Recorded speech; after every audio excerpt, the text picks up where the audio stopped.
Hello అండి, నమస్తే. నేను లలిత. నేను ఈరోజు పచ్చడి పెడుతున్నానండి. దానికోసం 30 కాయలు తీసుకొని కొట్టిస్తే 4 కేజీల వక్కలైనాయండి. ఇప్పుడు పచ్చడి కోసం ముందుగానే నూనెను పోపు చేసి పెట్టుకుంటున్నానండి. దానికోసం ఫ్రీడమ్ వల్ల ఆయిల్ పల్లి నూనె తీసుకున్నానండి.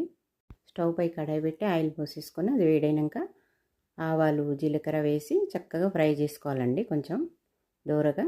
తర్వాత కచ్చాపచ్చగా దంచిన వెల్లుల్లిని కొంచెం కొంచెంగా వేయాలండి. ఒకేసారి వేస్తే నూనె పొంగిపోతుంది. దాన్ని కూడా మంచిగా బ్రౌన్ కలర్ వచ్చేదాకా ఫ్రై చేసుకోవాలండి. ఇప్పుడు పచ్చడి కోసం వక్కలను గిన్నెలో పోసుకొని, ఇవి 4 కేజీల వక్కలు కదండి, 4 కేజీలకు 4 పావుసర్ల ఉప్పు పోసుకోవాలండి. ఈ దొడ్డు ఉప్పు ఎండబెట్టి దంపి పెట్టుకున్నానండి. 4 పావుసర్లు పోసేసుకోవాలి. ఇది 3 మ్యాంగోస్ కారం అండి. ఇవి 4 కేజీల వక్కలు కదండి, కేజీకి 100 గ్రాముల చొప్పున 400 గ్రాముల కారం పోసుకున్నానండి. ఇది ఆవుపిండి అండి, కేజీకి 50 గ్రాముల చొప్పున 200 గ్రాములు పోసుకున్నానండి. ఇది మెంతిపిండి అండి, ఇది కేజీకి చిన్న స్పూన్ అండి, టీ స్పూన్ చొప్పున 4 స్పూన్లు వేసుకోవాలి. ఇది జీలకర్ర మెంతుల పొడి అండి, ఇది కూడా టీ స్పూన్తోని 4 స్పూన్లు వేసుకోవాలి 4 కేజీలకు. ఇవి వెల్లుల్లి అండి, ఒక పావు కేజీ వెల్లుల్లి పొట్టు తీసినే పోసుకోవాలండి. ఇది కచ్చా పచ్చగా దంచిన వెల్లుల్లి అండి, ఇది కూడా అందులో వేసుకోవాలి. ఇప్పుడు అన్నింటినీ చక్కగా కలపాలండి వక్కలకు పట్టేటట్టు.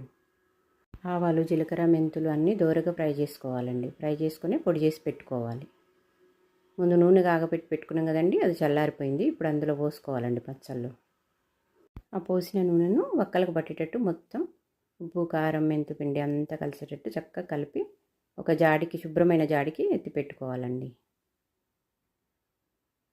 ఇప్పుడు ఒక వైట్ క్లాత్ తీసుకొని ఆ జాడిపై వేసి దాన్ని ఒక దారంతో కట్టి మూత పెట్టి పక్కన పెట్టుకోవాలండి. 3 డేస్ తర్వాత చూడాలి. ఈలోగా మనం పచ్చడి కలిపిన గిన్నెలో అన్నం వేసుకొని కలిపి టేస్ట్ చేసుకోవాలండి పచ్చడి ఎలా ఉందో. టేస్ట్ అయితే చాలా బాగా వచ్చిందండి. 3 డేస్ అయిపోయిందండి. ఇప్పుడు పచ్చడి ఓపెన్ చేసి చూద్దాం.